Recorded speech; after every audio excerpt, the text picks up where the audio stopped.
What up, y'all? It's Activate here from Virtual Dance Nationals and the Virtual Dance Network, and today I'm officially declaring all years prior to 2020 as the new BC, aka before coronavirus era.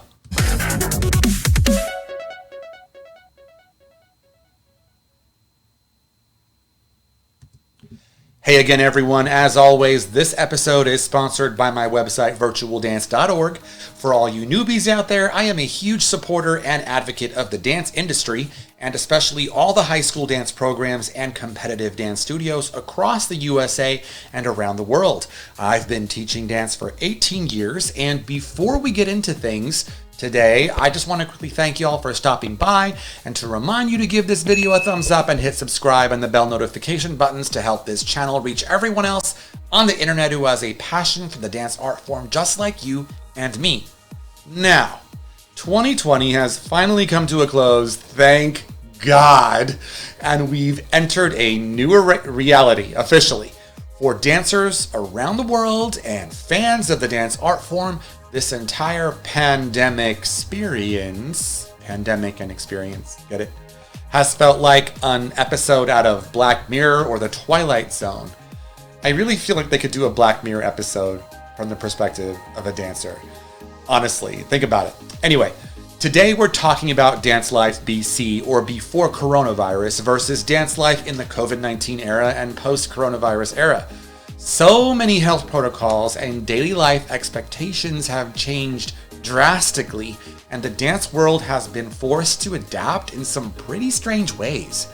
For example, when everyone was on lockdown back at the beginning of the pandemic, millions of dancers and teachers went online. Overnight, we all learned about Zoom and how it could be used to keep dancers connected. So many teachers and choreographers and dance studios went virtual, including myself. But Lord baby Jesus, that sure was tough. And it's still tough. And it still feels weird and unnatural, especially for us dance people. But can you imagine if we didn't have technology like social media or Zoom or Google Meet or dare I say TikTok? What the dance world would have done without those things? We would have been ruined.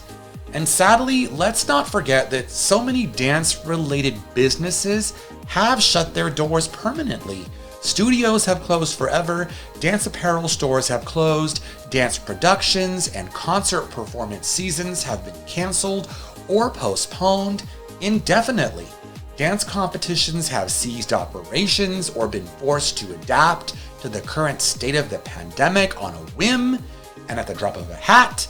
And yet the dance businesses who've actually managed to keep their doors open have been doing so full knowing that any spike in COVID numbers could result in them being next on the chopping block, and that's just in the private sector. In the public sector, let's just talk about that. School-based dance education programs are in even worse shape, and they're now essentially being held hostage, for lack of a better word, by state public health rulings and school district safety measures, resulting in the total shutdown of all dance rehearsals and in-person instruction. Not to mention all the other school-related extracurricular activities and athletic programs, which have also been affected. Make no mistake, I strongly support these health protocols and limitations, and I encourage all you dance people out there to do the same. Whatever your belief about COVID or masks or politics or the US election or whatever, or freedom or whatever, right? Without a healthy physical body, a dancer has nothing. And we all have to look out for each other's health and well-being during this time as a result. But it's really the loss of life and growing economic destruction that has personally reminded me of the power of the arts in healing and recovery. Little did we know in 2019 BC and all the years before it that our beloved dance community, our families and friends, would have to face such a challenge and such adversity, such as the weird, unnatural fact that social distancing has now resulted in the creation of socially distanced choreography and virtual dance routines that lack partnering group work and general physical contact and interaction between dancers. And while I am a firm supporter of face masks to help alleviate the spread of COVID, are face masks the new norm for dance classes in this new era? I know that quite a few dance studios are back open.